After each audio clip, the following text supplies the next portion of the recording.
Poor's downgraded the credit score of 11 banks there, and just 3 days after posting record unemployment, nearly 25%. Spain, by the way, not alone. 7 other nations now officially in recession, the UK since last Wednesday, and 3 others posting negative growth in the last quarter. Which brings us to why interest in next Sunday's French presidential election has suddenly perked in a big way. The whole world wondering if socialist frontrunner François Hollande can or will make good on his pledge to push the German chancellor to bend when it comes to putting more of the accent on growth. Already Saturday, Angela Merkel talking up growth measures in a new way, say some. In the face of Europe's resurging debt woes, is Europe's balance of power shifting away from Berlin? Today in the France 24 debate, we're looking at Europe's groundswell for growth. And with us to talk about it, Julia Cagé, who teaches at Harvard University in the Paris School of Economics. Welcome back. Welcome back as well to Harold Howe of the University of Geneva and the Swiss Finance Institute. Mark Dean of Bloomberg News. And from London, British Conservative member of the European Parliament, Marina Yakadoukakis. Thank you for being with us. The France 24 debate, where you can weigh in on the conversation on Facebook and on Twitter, our handle at FrancoisF24. So, sandwiched into the weekend between all the bad news on Spain from Friday and all the bad news from Spain from Monday, the German chancellor insisting there'd be no renegotiation of the fiscal pact. But she did give a little bit of wiggle room. Angela Merkel telling the Leipziger Volkszeitung, I can imagine that we further strengthen the capabilities of the European Investment Bank. She made hints that there could be growth measures. Harold, how this was big news here in France on the all-news radio stations over the weekend. They saw it as an about face. Is this an about face from the German chancellor? Hard to believe that such a small remark could be interpreted as a change of strategy in Berlin. I find this hard to believe, and therefore I find this interpretation rather far-fetched. So does that mean that Angela Merkel, again, there is this sort of groundswell, we'll get into it. Is she staying the course? We've seen her in the past say one thing and do another. I think budging on this fiscal compact, in which she has invested quite a bit of credibility, would be sort of a major setback for her. So I can't imagine that she just gives up on this. The other question is how credible this whole thing is to begin with, but I don't think she will backtrack from this. She has invested a lot in this in terms of political credibility, so I don't think there's any change in Berlin. All right, there isn't change in Berlin, but there might be change next Sunday here in France. The socialist frontrunner, François Hollande, by the way, staged a rally this Sunday in a Paris sports arena where he again threw down the gauntlet on growth, telling supporters that even the new president of the European Central Bank, Mario Draghi, is firmly behind him. Some have begun to announce their support for our proposition publicly, including the president of the European Central Bank and other national leaders who aren't socialists, as so few are. Because they're saying, if it's the left-wing candidate solution that prevails, this will mean change for all of Europe. And those countries that are suffering, that are buckling under the weight of austerity measures, they're hoping on and waiting for the French people's vote. Martin, is he getting carried away there? He'll be held hostage to his words, just like Nicolas Sarkozy was 5 years ago. I mean, François, you've covered the Arab Spring, and great hopes beforehand, and then change of government, and people say, well, all of a sudden night doesn't become day. It's more complicated than that, and I think that's what we'll see in France too. But is all of Europe behind him, as he says, even conservatives secretly rooting for him? Well, I think that there has been, for François Hollande, a happy confluence of events of the French election, with a moment when market economists and investors see that the solution isn't only budget cuts. I think if the same message a year ago would have fallen on flat ears, that doesn't mean that any of this is going to be easy. Just growth and austerity are both sort of vague words in which you can invest a lot of ideas. Marina Yanakoudakis, who are you secretly rooting for at this point? I am very openly rooting for Europe to get through and get over the economic downturn. I think the French... Can you hear me? Yes, loud and clear. Right, sorry. I think the French election, we need to just take a step back and see what happened and think, why did Le Pen get such a high percentage? Are the two parties looking at the right way to cope with the economic downturn? The fiscal compact, well, Cameron vetoed it, the Czechs have followed us through. So maybe the electorate are giving us a message and we need to listen. Julia Cagé, your reaction to that statement? I think the message the electorate is telling us right now is no more austerity. Like, if they believe in François Hollande in France, if they were against Nicolas Sarkozy through their vote for Marine Le Pen, is because they were against austerity, and they were against the budget cost, and they were against what we called for, like during months, the Mercosur, this sort of agreement between France and Germany imposed to the whole Europe as a defense of austerity, as a defense of the budget cost, as an accusation of public spending and the willingness to cut the budget.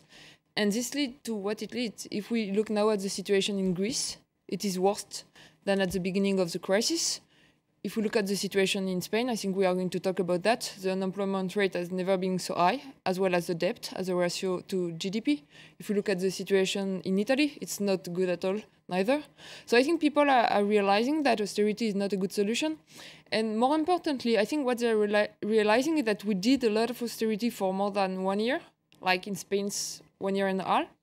And what happens is an increase in debt, just due to the fact that even if you do austerity, but there is an increase in unemployment, there is a decrease in private consumption and a decrease in public spending, this can increase total debt because you need to spend more for unemployed people and these kind of things. So I think like people are realizing now that austerity is not the solution. Will more public spending, growth, leading investment be the solution? I think so. I hope so. But like we will see in a couple of weeks or months. But for people who are watching us from outside of Europe, they're probably wondering, how are you going to pay for all of this? Look at the situation in which the United States are. They spend much more than us after the crisis. They invest a lot in infrastructures. And even Obama today is saying that perhaps they did not invest enough. The federal banks of the United States put a lot of money in the economy. The interest rate decreased much more than in Europe. Like the situation in the US today is not perfect, but the unemployment rate is much lower than in Europe, and the state of growth is higher. They are not in recession at all. So, and they have a debt to GDP ratio higher than the one in Europe too. So, which means that, of course, if you look at the global situation, the solution won't be at the European country level, but will be at the European global level, total Europe, through the European Investment Bank, for example, behaving like the United States.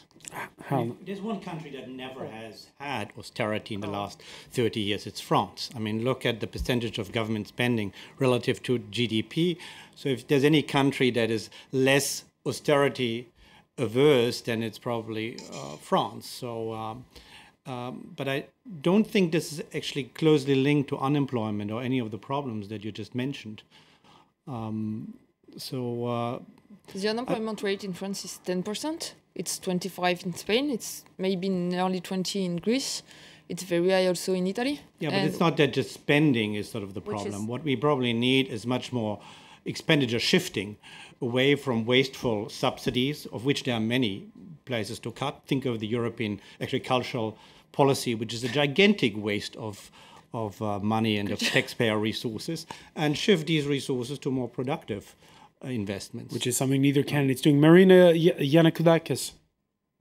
Yes, I was going to just say that I don't think we need more Europe. I think we need less Europe and less red tape to allow our businesses to grow. And with the austerity measures, you need a certain amount of austerity measures, obviously, but you also need growth, because one can't go without the other. And I think that's where, for example, Greece is still suffering because they're cutting back, but they're not giving people the opportunity to have more jobs and to have growth. So I would like to see growth go hand in hand with austerity. But we talked about cutbacks. Maybe the best people who should lead on this cutbacks is the European Parliament itself. I mean, we're having a budget increase of close to 7% this year. It's time we practiced what we preached and cut back, because we can actually lead the way on this. The Conservative Daily Telegraph, a column by Ambrose Evans Pritchard, openly rooting for Hollande, it seems. Now, I want your reaction to this. In it, he says, "It's remarkable that Berlin has met so little resistance until now in driving through a fiscal treaty that puts all the burden of resolving EMU imbalances on the weaker states. This catalogue of misjudgment was possible only because Nicolas Sarkozy went along at every stage rather than deploy France's swing power in the EU system to call a halt. He sacrificed all for the illusion of Franco-German parity." Mark Dean, let me get your reaction to that. Well, I mean, I think it's easy for Ambrose Evans Pritchard to say. I mean, you know, we've just come through 2 very difficult years, and where I've had the impression covering this crisis that Sarkozy was sitting there gritting his teeth, trying to get through it. Now, it's true that France has, you know, tried to stick closely to Germany for a lot of reasons, psychological and economic, but it's not simply as easy as saying no to growth. You know, as was just pointed out a minute ago, there hasn't been any real austerity in France, you know, certainly relative to France's southern neighbors. And I think that, you know, part of what's not being discussed here, and the wink, wink, nod, nod that's going on in this ping pong between Paris and Berlin and Paris and Frankfurt, is that, you know, Hollande, first of all, has said very clearly he will be sticking to France's deficit targets. You know, France's deficit will fall to 4.4% of GDP this year and 3% of GDP next year, and continue to fall after that. So that first statement shows that there's no plan for fiscal stimulus in there. That's not what we're talking about here.